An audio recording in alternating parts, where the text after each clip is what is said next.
আসসালামু আলাইকুম সুপ্রিয় চাকরিপ্রার্থী ভাই বোনেরা সবাইকে স্বাগতম। আশা করি সবাই ভালো আছেন। আলহামদুলিল্লাহ আমিও ভালো আছি। আজকে আপনাদের জন্য আরও একটি নিয়োগ বিজ্ঞপ্তি নিয়ে হাজির হয়েছি। জেলা প্রশাসকের কার্যালয় রংপুর তারা একটি নিয়োগ বিজ্ঞপ্তি প্রকাশ করেছে, যেখানে রংপুর জেলার স্থায়ী বাসিন্দা নারী পুরুষ উভয় আপনারা আবেদন করতে পারবেন। আবেদনের ক্ষেত্রে বয়স সীমা 18 থেকে 32 বছর। আবেদনটি শুরু হয়েছে 9 তারিখ থেকে এবং আবেদনের শেষ সময়সীমা 9 জানুয়ারি 2025 খ্রিস্টাব্দে বিকাল 5 ঘটিকা। আবেদনপত্রটি সম্পূর্ণ হাতে হাতে আপনাদের জনপ্রশাসন মন্ত্রণালয় থেকে সরকারি চাকরির যে আবেদন ফর্ম আছে সেটা ডাউনলোড করে আপনাদের আবেদনটি সম্পূর্ণ করতে হবে। তো জনপ্রশাসন মন্ত্রণালয়ের যে ফর্ম সেটা অনেকেই আপনারা খুঁজে পান না, যে কোথায় পাবেন। আমার এই ভিডিওর নিচে কমেন্টস বক্স থেকে আপনারা জনপ্রশাসন মন্ত্রণালয়ে যে আবেদন ফর্ম আছে তার লিঙ্ক আমি দিয়ে দেবো। তো চলুন আমরা সার্কুলারটি আগে দেখে নেই। আপনারা দেখতে পাচ্ছেন ইউনিয়ন পরিষদ প্রশাসনিক কর্মকর্তা, আগে ছিল ইউনিয়ন পরিষদ সচিব ছিল, তো সেটি পদের নাম পরিবর্তন হয়েছে। এখানে দেখতে পাচ্ছেন শূন্য পদের সংখ্যা 3টি। বেতন স্কেল 2015 সালে বেতন স্কেল অনুযায়ী 14তম গ্রেডে 10,200 থেকে 24,680 টাকা স্কেলে বেতন পাবেন। এখানে বেতনের ক্ষেত্রে ইউনিয়ন পরিষদ থেকে 25% এবং সরকার কর্তৃক 75% বেতন দেওয়া হবে। তো শিক্ষাগত যোগ্যতা কোনো স্বীকৃত বিশ্ববিদ্যালয় হতে আপনারা যদি স্নাতক করে থাকেন, স্নাতক কিংবা অনার্স যেটাই হোক, ডিগ্রি করা থাকলেও আপনারা আবেদন করতে পারবেন, অনার্স থাকলেও আপনারা আবেদন করতে পারবেন। দ্বিতীয় নম্বর পদটি হচ্ছে হিসাব সহকারী কাম কম্পিউটার অপারেটর। এটিও একটি ভালো পদ। এখানে পদের সংখ্যা হচ্ছে 5টি। এখানে বেতন স্কেল আপনারা দেখতে পাচ্ছেন 16তম গ্রেডে 9,300 থেকে 22,490 টাকা স্কেলে বেতন পাবেন। এখানেও 25% ইউনিয়ন পরিষদ কর্তৃক এবং 75% বেতন আপনারা সরকার কর্তৃক পাবেন। এখানে শিক্ষাগত যোগ্যতা যে কোনো স্বীকৃত বোর্ড হতে এইচএসসি পাস বাণিজ্য বিভাগে। আর কম্পিউটার টাইপিং এখানে বাংলায় 20, ইংরেজিতে 20 শব্দের গতি থাকতে হবে। এটা পুনঃনিয়োগ বিজ্ঞপ্তি। যারা পূর্বে আবেদন করছেন অবশ্যই তাদের আর আবেদন করার দরকার হবে না। তো এখানে আপনারা দেখতে পাচ্ছেন জন্মসূত্রে বাংলাদেশের নাগরিক এবং রংপুর জেলার যারা স্থায়ী বাসিন্দা তারাই এখানে আবেদন করতে পারবেন। তো এখানে রংপুর জেলার যে বিভিন্ন ইউনিয়ন পরিষদ আছে আপনাদের সেই ইউনিয়ন পরিষদে পোস্টিং হবে।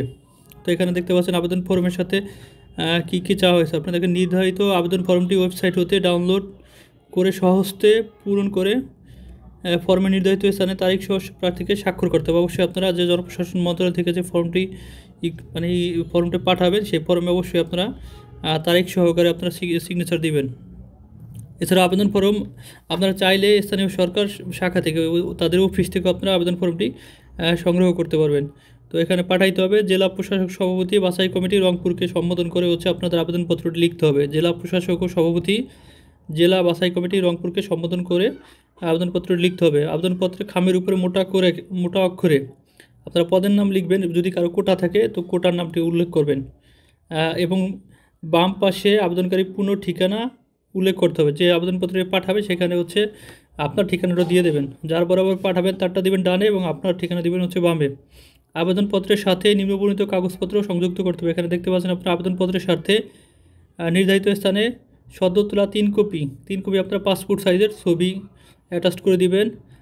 জেলা প্রশাসক আবেদনপত্রের ডান দিকে একটা জায়গা আছে যেখানে আপনারা মনে করেন ছবির একটা ঘর দেওয়া আছে, অবশ্যই সেখানে আপনারা স্টাপুলার দিয়ে হচ্ছে আপনারা ছবিটা লাগিয়ে দিবেন। তো খরগাতে আছে জেলা প্রশাসক রংপুরের অনুকূলে সোনালী ব্যাংক পিএলসি কাচারি বাজার শাখা হতে রংপুর হিসাব নম্বর এর হচ্ছে হিসাব নম্বরটা দেওয়া আছে 500 টাকা অফেরতযোগ্য জমাদানপূর্বক আবেদনপত্রের সাথে কস্ট মেমো এর মূল কপি সংযুক্ত করতে হবে। এখানে সোনালী ব্যাংক জেলা প্রশাসক রংপুর এর অনুকূলে সোনালী ব্যাংক পিএলসি সোনালী ব্যাংক হতে কাচারি বাজার শাখা রংপুর, এটা হচ্ছে তাদের যে হিসাব নম্বর হচ্ছে কাচারি বাজার শাখার হিসাব নম্বর রংপুরে।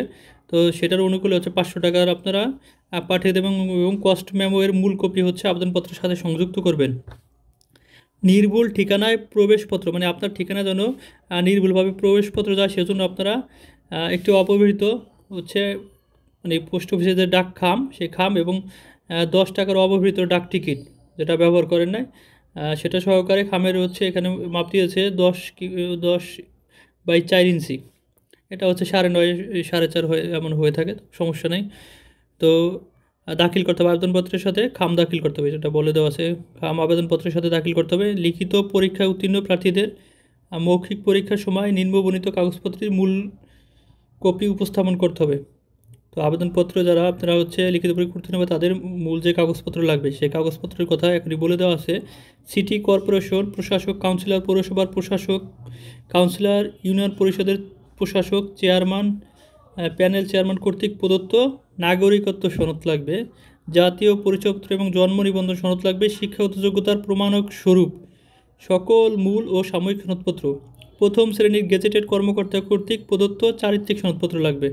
অবশ্যই এটা চারিত্রিক সনদপত্র আপনার দোকান থেকে লিখে এবং প্রথম শ্রেণীর যে কর্মকর্তা আছে তাদের কর্তৃক হচ্ছে সত্যায়িত করতে হবে। আপনারা অনেকে চাইলে পারেন একটা সিল তৈরি করে নিতে পারেন, যদিও এটা হচ্ছে তেমন একটা আইনসিদ্ধ নয়, তারপর দেখা যাচ্ছে আপনারা এভাবে কাজ চালাইতে পারেন। তো যদি কোটা থাকে তো কোটার সপক্ষে আপনারা যে সকল কাগজপত্র দেওয়া আছে সেগুলো আপনারা দিবেন। শারীরিক প্রতিবন্ধী তৃতীয় লিঙ্গের ক্ষেত্রে সংশ্লিষ্ট জেলা সমাজসেবা কার্যালয় পরিচালক কর্তৃক প্রদত্ত সনদপত্র, এখানে কোটার কথা উল্লেখ আছে। তো প্রার্থীর বয়স 9 জানুয়ারি তারিখের মধ্যে 18 থেকে 32 বছরের মধ্যে হতে হবে। বয়সের ক্ষেত্রে কোনো অ্যাফিডেভিট গ্রহণযোগ্য নয়। আগামী 9/1/2025 খ্রিস্টাব্দ বিকাল 5 ঘটিকার মধ্যে আবেদনপত্র ডাকযোগে নিম্ন স্বাক্ষরকারীর অফিসে পৌঁছতে হবে। সরাসরি কোনো আবেদনপত্র গ্রহণ করা হবে না। আপনারা অফিসে গিয়ে আবেদনপত্র দিতে পারবেন না। আবেদনপত্র অবশ্যই আপনাদের পোস্ট অফিসের মাধ্যমে পাঠাতে হবে। তো আবেদনপত্র পাঠানোর ঠিকানা তো আমি বলে দিছি, এখানে আবার দেওয়া আছে।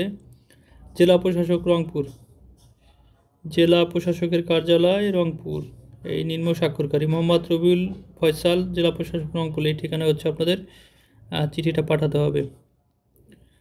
তো ধন্যবাদ সবাইকে, সবাই ভালো থাকবেন। যারা আমার চ্যানেলটি এখন সাবস্ক্রাইব করেন অবশ্যই সাবস্ক্রাইব করে দেবেন। আল্লাহ।